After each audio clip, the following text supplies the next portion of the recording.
ஓம் Sairam. Shirdi diary. கணம் பொருந்திய திரு Ganesh Sri Krishna கபர்தே advocate Amaravathi அவர்களின் ஷீரடி டைரி. முன்னுரை. கணம் பொருந்திய ஸ்ரீ கணேஷ் ஸ்ரீ கிருஷ்ண கபர்தே அமராவதியின் புகழ்பெற்ற வக்கீல் மட்டுமல்ல, கிரிமினல் பிரிவில் மிக பெரும் லாபம் ஈட்டும் வழக்கறிஞர் தொழில் நடத்துபவர்.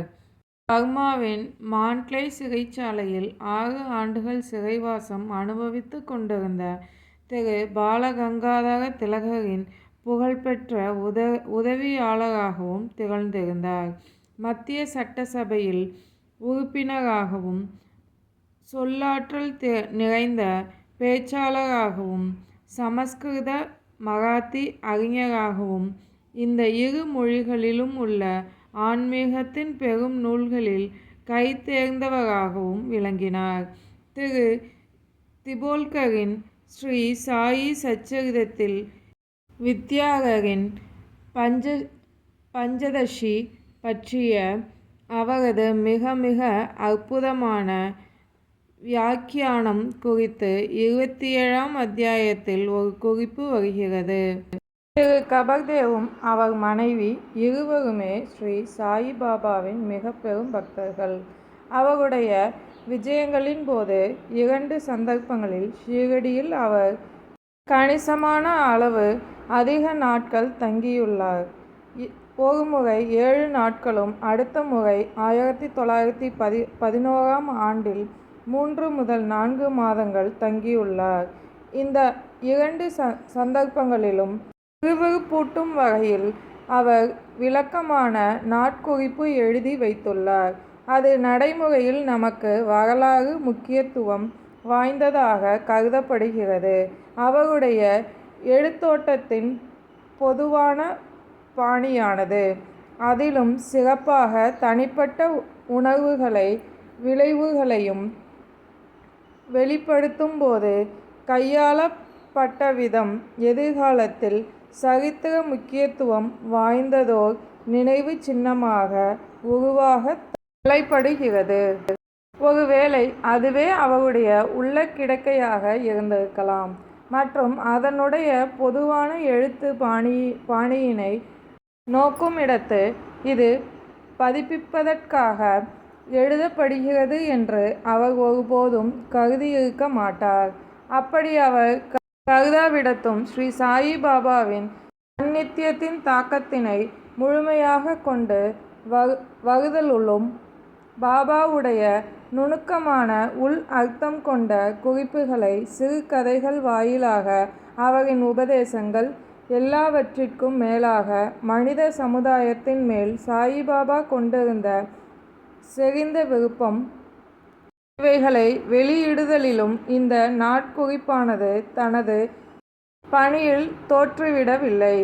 இதன் பக்கங்களில் நமக்காக மீண்டும் பாபாவின் வாழ்நாளில் உள்ள அதே சரிநுட்பமான சுற்றுச்சூழல்கள் திரும்பவும் உருவாக்கப்படுகின்றன. துரதிர்ஷ்டவசமாக பல ஆண்டுகளுக்கு முன்பு புத்தக வடிவில் அனைத்திந்திய சாயி சமாஜத்தில் பதிக்கப்பட்ட இந்த டைரியானது தற்சமயம் அச்சில் இல்லை. எனவே அவைகள் சாயி லீலா இதழ்களில் ஆகஸ்ட் 1985 முதல் பிப்ரவரி 1986 வரை மீண்டும் பதிப்பிக்கப்பட்டன. தற்சமயம் பக்தர்களுக்காக இவைகள் புத்தக வடிவில் பதிப்பிக்கப்படுகின்றன. ஆசிரியர் சாயி லீலை. தமிழ்மொழி பெயர்ப்பாளர். முன்னுரை.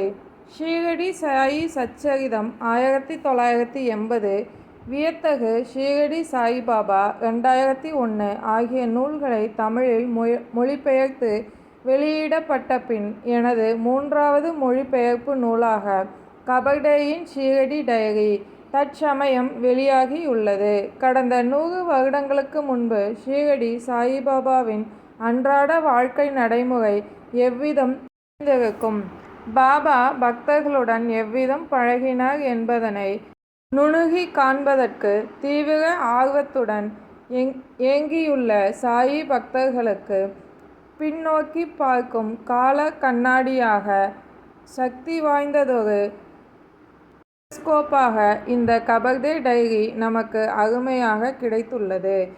இந்த முதல் நபர் நேரடி அறிக்கை படிக்க படிக்க விறுவிறுப்பாக அமைந்து பக்தர்களை வியப்பிலும் மகிழ்ச்சியிலும் ஆழ்த்துகிறது. கடந்த 10/3/1999 அன்று இந்நூலை தமிழில் மொழிபெயர்க்கும் எனது ஆர்வத்தினை கடிதம் மூலம் ஷீரடி சாயிபாபா சன்ஸ்தானுக்கு தெரிவித்தேன். டிசம்பர் 2000 நான் ஷீரடி சென்றபோது ஷீரடி சன்ஸ்தான அதிகாரிகள் கபர்தே டைரியினை நான் மொழிபெயர்க்க ஷீரடி சன்ஸ்தான டிரஸ்டிகள் போர்டு அனுமதியளித்திருப்பதாக கூறி கடிதமும் அளித்தனர்.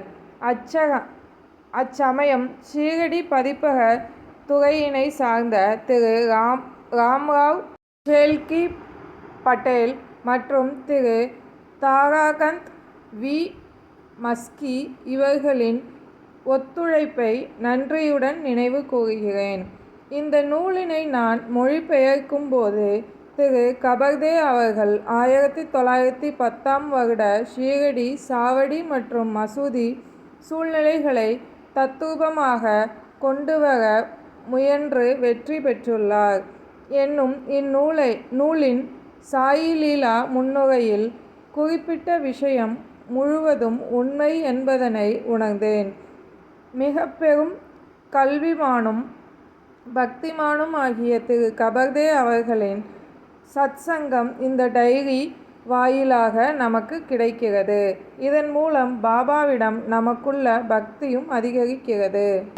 ஷீரடியில் ஸ்ரீ கபர்தேயின் நீண்ட நாள் வாசம் குறித்தும் இந்த வாசத்தின் போது அவருக்கு சாயிபாபா என்னென்ன விஷயங்களை உணர்த்த விரும்பினார் என்பது குறித்தும் சற்று ஆழமாக ஆராய்ச்சி பூர்வமாக கண்டுணர்ந்த பூஜ்ய ஸ்ரீ நரசிம்ம சுவாமிகளின் கருத்துகளையும் பக்தர்கள் அவசியம் படிக்கும்படி கேட்டுக்கொள்கிறேன். பம்பாய் வக்கீல் ராவ் பகதூர் பிரதான் அவர்கள் எழுதிய ஷீரடி சாயிபாபா என்னும் சிறு நூலுக்கு திரு கபர்தே அவர்கள் 1933 ஆண்டு அளித்த முகவுரையின் ஒரு பகுதியை இங்கே வெளியிடுவது மிகவும் பொருத்தமானது என்று கருதுகிறேன்.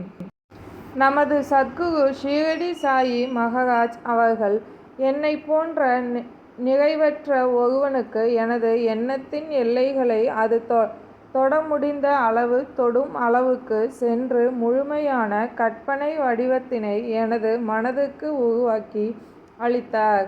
நான் அவருக்கு சமர்ப்பிக்க இயலும் எவ்வித உயரிய புகழும் அவருடைய தகுதிக்கு சமமானதல்ல.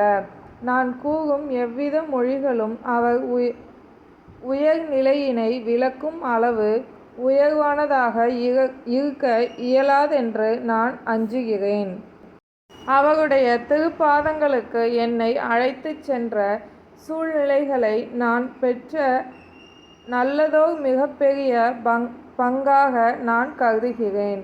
ஒரு கணத்துக்கு முன்பு தான் எனது அனைத்து உலக கவலை பாரங்களும் அளவுக்கு அதிகமாக கொடுமைப்படுத்துவதாகவும் அமைந்தது. வாழ்க்கையையே வெறுக்கும் அளவு மனது புண்பட்ட போது அவர் தம் பாதங்களை எவ்வளவுக்கெவ்வளவு பணிவுடன் நான் அணுகுகிறேனோ அவ்வளவுக்கு அளவு எனது உலக பாரங்கள் மறைந்து விட்டன. இது என்னுடைய அனுபவம் மட்டுமல்ல. அங்கு என்னுடைய நீண்ட வாசத்தின் போது நான் சந்தித்த மற்ற 10,000கணக்கானவர்களுடைய அனுபவமும் ஆகும். அவர்களுக்குள் அதிகம் படித்த கணவான்கள், பெண்கள், கடுமையான சிந்தனையுள்ள ஏராளமான வணிகர்கள், உலகை துறந்து பக்தியும் பணிவுடனும் வாழ்வை நடத்தி வந்த பல்லோர் இருந்தனர். அப்பகுதி மக்கள் அனைவரும் அவரை வழிபட்டனர். பெரிய கல்கண்டினை சுற்றி மொய்க்கும் எறும்புகள் போன்ற ஆர்வத்துடன் உள்ளுணர்வுடன் அவரை சுற்றி குழுமினார்கள். பெரும் பொருட்செலவிலும் பெரும் தொல்லைகளுடனும் நீண்ட தூரங்களிலிருந்து பலர் வந்தனர். அவர்கள் ஒவ்வொருவரும் திருப்தியுடன் திரும்பச் சென்றனர். அது மட்டுமல்ல, தங்களால் முடிந்த மட்டும் எவ்வளவு அடிக்கடி திரும்பி வர முடியுமோ அவ்வளவு தரம் திரும்பி வருவதற்காக கவலையுடன் சென்றனர். இது பார்த்து சந்தோஷப்பட வேண்டிய காட்சியாகும். ஆச்சரியத்திலும் ஆச்சரியம் என்னவென்றால், உலகம் முழுவதுமாக இவ்விதம் புகழப்பட்டு வழிபடப்படும் மகா புருஷரின் உண்மை பெயர் என்னவென்று ஒருவருக்குமே தெரியாது. அவர் அந்த கிராமத்திற்கு ஆகாயத்திலிருந்து போடப்பட்டது போன்று வந்தார்.